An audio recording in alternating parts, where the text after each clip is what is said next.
안녕하세요. 청하수입니다. 지난 시간엔 견훤 아버지 아자개가 이 사벌주 지역에서 호족으로 태동을 하고 견훤도 신라군으로 취업을 하는데, 그때 신라 수도로 취업했던 걸로 봐서는 견훤이 처음부터 신라를 무너뜨린다 이런 것보다는 장보고처럼 신라 주류층 속에 들어가는 걸 원했을 수도 있다. 그렇게도 보여지는 부분이었죠. 적어도 처음에는. 근데 뭔가의 이유를 통해서 견훤은 수도에서 떨어진 해안가로 발령이 나게 된다. 왜? 처음에 수도로 갔다는 건 수도에 계속 있고 싶어 했을 것 같죠.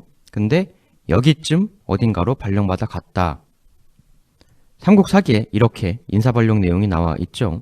견훤에게 내린 신라의 이 인사발령이 훗날 신라에게 엄청난 비극이 되어 돌아간 것이 아니냐라는 시선이 있는데, 혹시 당시 신라 내에서 신라와 견훤이 뭔가 갈등이 있어서 좌천이 된 건가? 이런 관점도 있어요.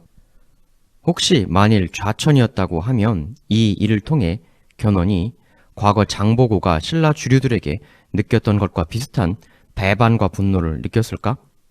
장보고 같은 경우는 크게 몰락했던 인물을 신라 왕으로 만드는데 엄청난 기여를 했음에도 불구하고 신라 기득권들이 장보고 신분을 문제 삼아 왕과 장보고 딸의 결혼을 기를 쓰고 반대를 해서 결국 결혼 약속도 취소를 당하죠. 그 대분노로 인해서 신라 조정에 반기를 들지 않습니까? 나중에 견훤이 신라에게 하는 행동을 봤을 때 혹시 견훤도 그런 심정을 느꼈을까? 아니, 이런 우리 아버지가 신라 조정 뒤집어질 뻔한 원종 애노의 난도 정리해 줬는데 이제 와서 나를 수도에서 쫓아내? 날 우습게 봤다 이거지? 좋다, 두고 보자.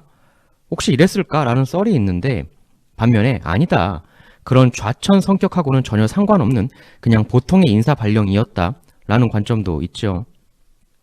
이 반대 관점은 요구 인사 발령 다음 기록에 이런 게 나오거든요. 삼국사기 이동배치 후에. 거기서 견훤은 잘 때도 창을 베고 적을 대비하는 모습을 보였고, 그 용기는 항상 다른 사졸들보다 앞섰으므로 이런 공로를 인정받아 비장이 되었다. 이렇게 나옵니다. 보시다시피 새로운 발령지 거기 가서도 굉장히 군 생활을 열심히 하는 모습이죠. 잘 때조차도 창을 베고 잤다라고 하지 않습니까? 오히려 이건 신라 상관 견훤 서남 해안으로 이번 발령이다. 가라. 견훤 예, 알겠습니다. 열심히 나라를 위해 분골쇄신하겠습니다. 위 기록은 오히려 이런 뉘앙스죠. 이런 상황 같은, 열심히 했다고 하지 않습니까? 물론 견훤이라는 인물의 후일 활동을 봤을 때 진짜 신라에 대한 깊은 충성심을 가졌을 가능성은 거의 없었겠습니다만, 오히려 반대로요, 이게 좌천은커녕 견훤의 능력을 인정해서 꽤 중요한 자리로 발령을 내준 것이라는 관점도 있어요. 사실 해안, 즉 바다는 당시 신라한테 굉장히 중요한 요소였습니다. 무역, 상업활동 등에서 해안 관리가 매우 중요했거든요. 특히 신라 중심지가 이쪽이기 때문에 서남 해안이 오히려 더 중요할 수 있습니다. 왜냐하면 큰 시장, 당나라로 가려면 서쪽 바다로 이렇게 나아가야 하잖아요. 당신은. 또 가다가 이렇게 들리면서 가야 될 경우도 많이 있었겠죠. 올 때도 이렇게 들리면서 신라 중심지까지 이렇게 돌려 올 수도 있는 거고요.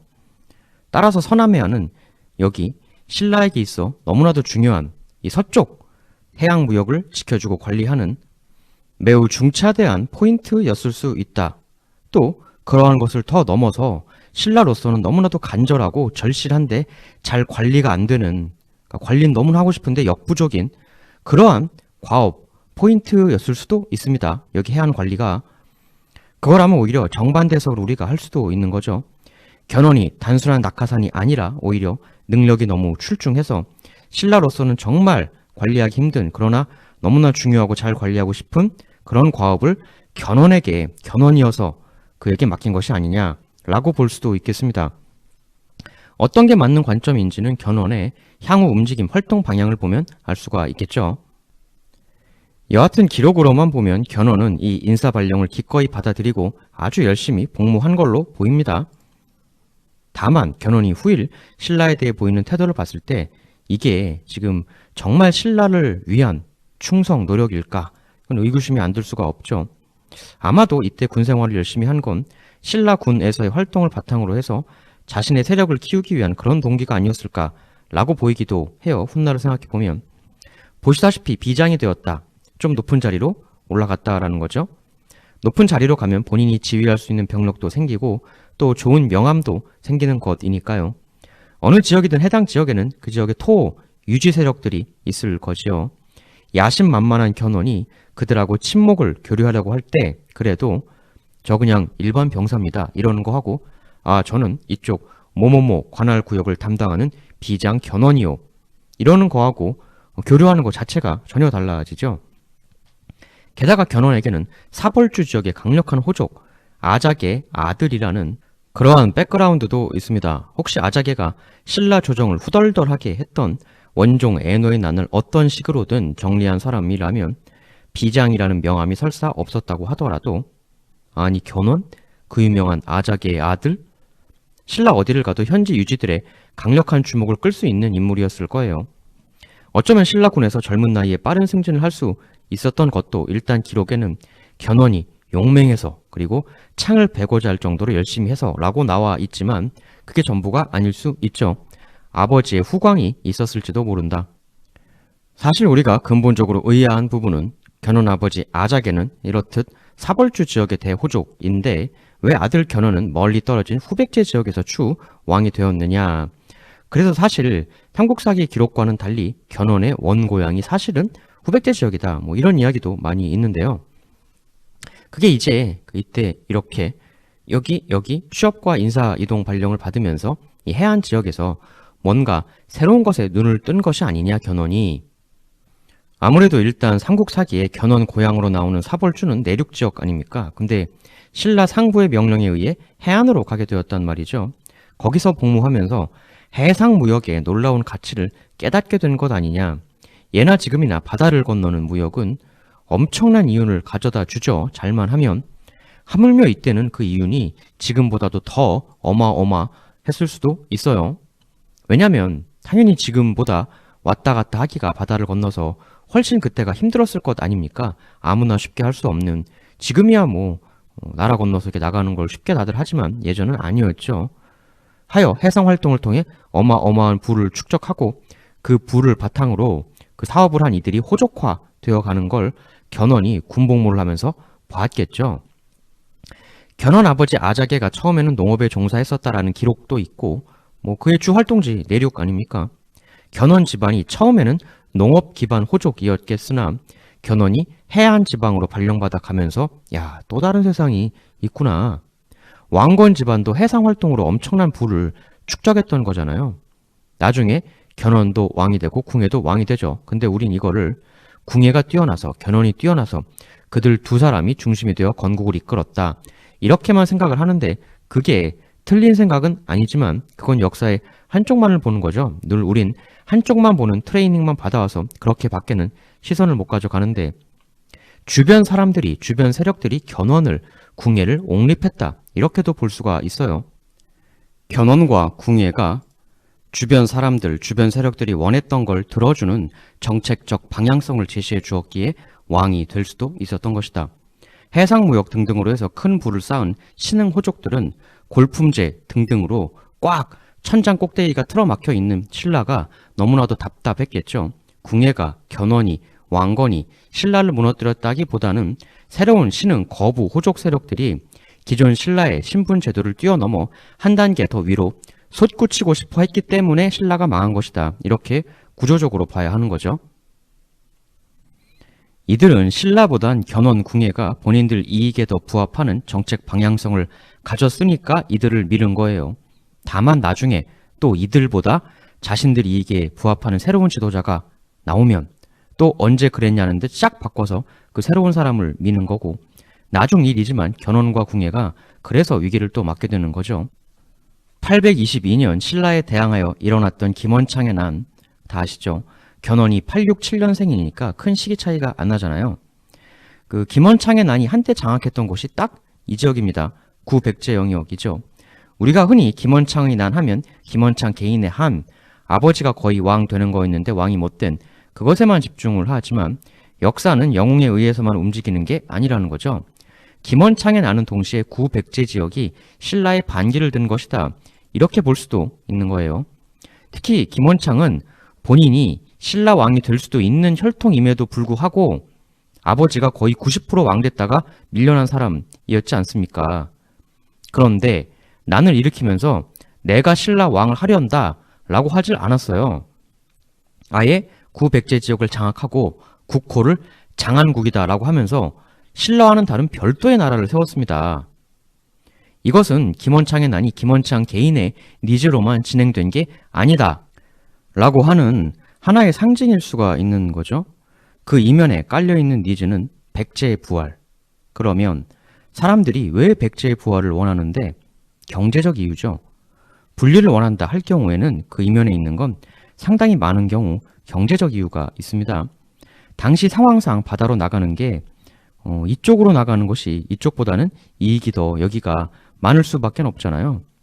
당연히 이쪽으로 나가야 당나라, 초거대 시장이 이쪽에 있으니까. 그러면 당나라 무역을 할 때 구백제 지역이 편리할까요? 구신라 지역이 편리할까요? 당연히 구백제 지역이 편리하죠. 이렇게 가면 되니까. 하물며 이 지역에는 어마어마한 곡창지대가 있습니다. 백제가 잘 나갈 때 엄청 강했잖아요. 왜 강했을까요? 돈이 많으니까 강했던 거죠. 당나라 이전부터도 이쪽이 거대 시장이었으니까 계속 거대 시장하고 교류하기가 편리했으니까 돈이 많을 수밖에 없었던 거죠. 근데 나당 연합으로 백제가 멸망하고 여기가 이젠 신라 땅이 되었어요. 그런데 구백제 지역은 예전에는 여기서 번 돈은 여기서 쓰면 됐는데 이제는 신라 쪽으로 세금을 보내야 하는 상황이 된 거죠. 또 사업을 하는데 자꾸 신라 조정 관료가 와가지고 감 놔라 배추 놔라 또 이익을 나눠 먹자 이렇게 됩니다. 구백제인들에게는 이것 자체가 좋기가 힘든 일이죠. 부흥운동이라는 것은 결국은 확실하게 다시 우리들만의 나라를 세우면 멀리로 세금 안 보내도 되고 돈을 우리끼리만 쓸 수 있고 세금도 세금인데 사업 자체도 간섭 안 받고 할 수 있다는 부분도 있는 거죠. 현지 호족들에게는. 독자적인 나라를 세우면 독자적인 가격 결정권도 생깁니다. 그 외에 현지 호족들에게 특화된 자유로운 정책을 펼칠 수가 있는 거죠. 근데 백제 멸망하고 여기 호족들이 한동안은 신라의 지배를 잘 받아들였잖아요. 그러니까 분리가 장점만 있었다면 그렇게 또 받아들이지는 않았겠죠.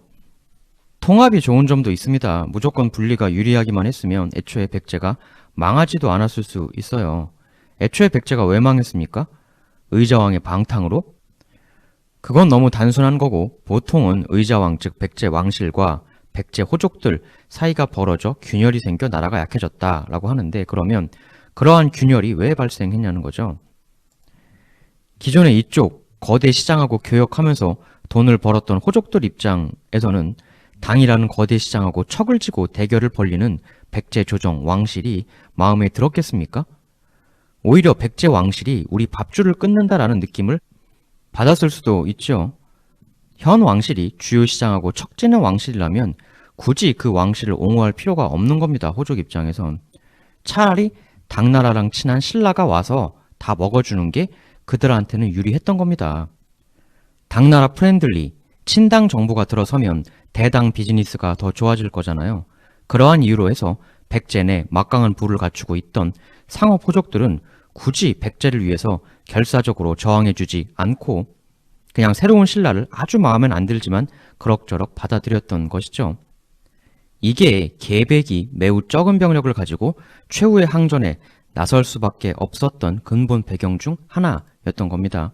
그러면 의자왕은 당이랑 척을 지면 백제 내의 거부 호족들이 등을 돌릴 것이라는 걸 몰랐을까? 알았죠. 당연히 몰랐을 리가 없고 그러나 알았음에도 그렇게 될 수밖에 없었던 사정이 있었는데 그 얘긴 깊이 들어가면 또 굉장히 긴 테마라서 일단 여기선 좀 넘어가고요. 이렇게 해서 백제가 사라지고 신라의 지배를 구백제 호족들이 어느 정도 받아들이게 되는데 당나라 프렌들리 정부 일단은 오케이. 그렇다고 해도 구백제 지역에 부유하고 강한 호족들이 근본적인 아쉬움은 조금 남아있을 수밖에 없죠. 우리가 왜 돈을 저리로 보내야 돼? 우리가 왜 쟤들의 컨트롤을 받아야 돼? 그래도 신라 정부가 아직은 어느 정도 강하고 또 신라라는 정부의 아래서 당나라하고 안정적인 국가 대 국가 간의 무역이 보장되는 한 굳이 들고 일어날 필요는 없었습니다. 그러니까 한동안 지속이 된 거예요. 이 공존이. 근데 이게 왜 깨지기 시작하냐? 결국 모든 것의 이면에는 역시 경제가 있습니다. 돈벌이.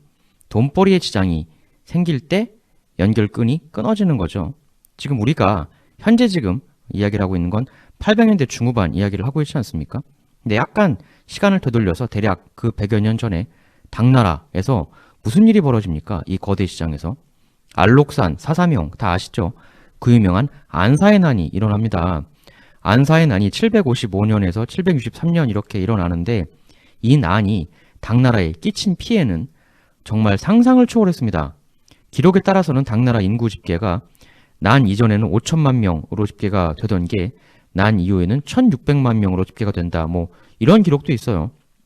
물론 이게 다 사망한 건 아니겠죠. 당연히 그렇지만 당 조정의 호구조사에서 이탈한 사람들 플러스 난으로 세상 뜬 사람 뭐 이렇게 해서 된 거겠지만 여튼저튼 이 난이 당나라한테 얼마나 거대한 피해를 끼쳤는지 대략 짐작해 볼 수 있습니다. 시장 환경이 요동을 치게 된 거예요. 그리고 그것은 당연히 이 거대 시장하고 비즈니스를 해야 하는, 그걸로 먹고 살아야 하는 호족들의 사업 형태에도 지대한 영향을 끼치게 되죠. 물론 당나라가 안사의 난 이후로 바로 망한 건 아닙니다. 나름 추스르기도 하긴 하지만 안사의 난이 끝나고 약 100여 년 조금 더 지나서 또 이게 터집니다. 황소의 난 터져요. 이거는 결정타죠. 복싱으로 치면 복부에 한 방 먹어서 지금 숨쉬기 힘든 상황이고 킥킥대면서 자꾸 몸이 수그러드는 건데 거기다 대고 지금 결정적 어퍼컷을 한 방 쾅 먹인 뭐 그런 격이라고 할까요? 황소의 난은 875에서 884년에 벌어진 난입니다. 견훤 아버지 아자개가 호족으로 우뚝 선 건 885에서 887년, 그리고 지난 시간 말씀드린 원종 애노의 난은 889년. 시기적으로 보면 무슨 도미노 같죠? 물론 황소의 난 자체는 진압은 됩니다. 근데 이 황소의 난도 보면 되게 흥미진진한 내용이 많은 일인데 일단 넘어가겠습니다만. 그러나 이 난이 끝나고 당은 이제는 드디어 괴멸의 길로 들어가게 되죠. 당나라가 망한 게 907년이고요. 신라가 망한 게 935년이에요. 비슷하죠, 시기가.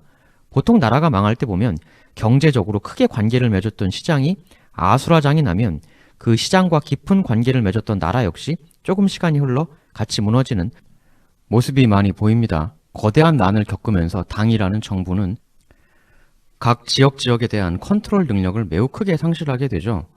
여러분들은 역사 시간에 9세기, 800년대 즉 신라 말기에 들어서서 사무역이 급증했다 이런 이야기 들어보신 기억이 나실 거예요. 좋게 말해 사무역이고 나쁘게 말하면 밀무역이고, 근데 뭐 밀무역을 컨트롤할 정신이 없는 거죠. 정부가 나라가 대난리를 겪으니. 뭐 밀무역까지는 그렇다 쳐줄 수 있는데 여기서 이 호족들이 지금 시장 환경이 엄청나게 요동을 치지 않습니까? 즉 안 좋아지니까 환경이 이제 어떤 식으로까지 변모를 하냐면 거의 후쿠선장처럼 되어가는 거죠. 그러니까 시장이 아수라장 나니까 그래도 먹고는 살아야 되니 이 호족들이 후쿠선장이 되어버리는 거예요. 신라구라고 있었습니다. 그러니까 신라판 후쿠선장들이죠. 이 신라구가 그 규모도 무려 수천 명에 달했다는 그런 기록도 남아 있습니다. 엄청나게 강력하게 휘젓고 다녔어요. 정리하면 당나라라는 거대 시장이 흔들림, 당나라인 신라인 모두 먹고 살기 힘들어짐, 무역을 했던 기존 해상 호족들 상당수가 후크 선장으로 업종 변경을 함, 신라구들이 더더욱 기승을 떨치게 되어 여기저기 털고 다님. 이거는 신라 입장에서도 정말 엄청난 골칫거리이죠. 그러니까 정상적인 양지의 무역보다 밀무역이나 후크 선장으로 변신하는 게 더 돈이 된다 이러면 너도 나도 할 것 없이 그렇게 되는 거니까. 기본적으로 그런 것들이 다 지하경제 아닙니까? 이게 망하는 나라들이 정상적인 양지의 경제보다 지하경제가 늘어난다. 그러면 국가 세수가 준다. 나라가 무너진다. 이게 그 하나의 공식이거든요. 역사 속의 패턴인데 신라도 그런 일을 겪게 되는 거죠. 삼국사기 889년자 기록. 나라, 신라 안의 여러 주와 곤에서 곡물과 세금을 보내지 않아 창고가 비고 국가재정이 궁핍하였다. 이에 임금이 사람을 파견하여 독촉하니 이로 인하여 도처에서 비적이 봉기하였다. 이렇게 되면 이제 온 국민의 비적화가 되는 거죠. 온 국민의 장래 희망이 피터팬이 아닌 후크 선장이 돼버리는 최악의 상황이 되는 건데, 근데 사실 이러한 그 최악의 막장 상황이 되기 이전에 이러한 난리 속에서도 이걸 좀 컨트롤해서 제대로 된 사업과 경영을 해보겠다고 나섰던 사람, 누굽니까? 바로 장보고였죠. 장보고의 활약 시기는 이 두 난 사이에 있어요. 한때 장보고는 엄청난 활약을 했지만 결국 신라 기득권의 카르텔과 왕실의 배반으로 갑자기 그 꿈을 접어야 했죠. 그리고 장보고 사망 후 불과 약 40여 년 만에 신라는 넘치는 무업자들을 도저히 컨트롤 못하는 상황으로까지 이르게 됩니다. 그리고 그 말기 혼돈의 신라 서남쪽 해안으로 수도에 있던 견훤이 발령을 받은 거고요. 여기서 견훤은 어떤 선택을 하는가? 이 혼돈의 지역을 다시 정리하는 장보고가 되어줄 것인가? 그럴 리가 없죠, 견훤이. 신라 왕의 등극에 거대한 도움을 준 엄청난 일을 한 장보고도 결국 비참하게 세상을 뜨는 걸 모든 사람들이 다 지켜보지 않았습니까? 그러니까 결국 장보고를 배신하고 신라가 이겼죠, 장보고를. 결과적으로는. 그러나 그게 과연 진정한 승리였을까? 장보고의 신분을 비웃으며 그의 딸과 왕의 결혼을 막은 신라 기득권들, 그들은 염장의 손에 의해 장보고가 비참한 최후를 맞자 이겼다며 희희낙낙했을지 모르지만 그것은 결국 자신의 힘으로 실력을 쌓은 제2, 제3의 수많은 장보고들에게 하나의 강력한 메시지를 전달해 준 거죠. 더 이상 저들을 위해 노력해 줄 필요가 없다는 것을. 당연히 견훤도 그중 하나였습니다. 고향에서 멀리 떨어진 새 부임지에서 견훤은 과연 어떻게 자신의 힘을 만들어 나가는가? 그리고 드디어 또 다른 지역에서 웅비를 준비하는 또 하나의 용, 궁예. 그들의 이어지는 다음 이야기, 또 다음 편에서 계속 이어나가도록 하겠습니다. 감사합니다.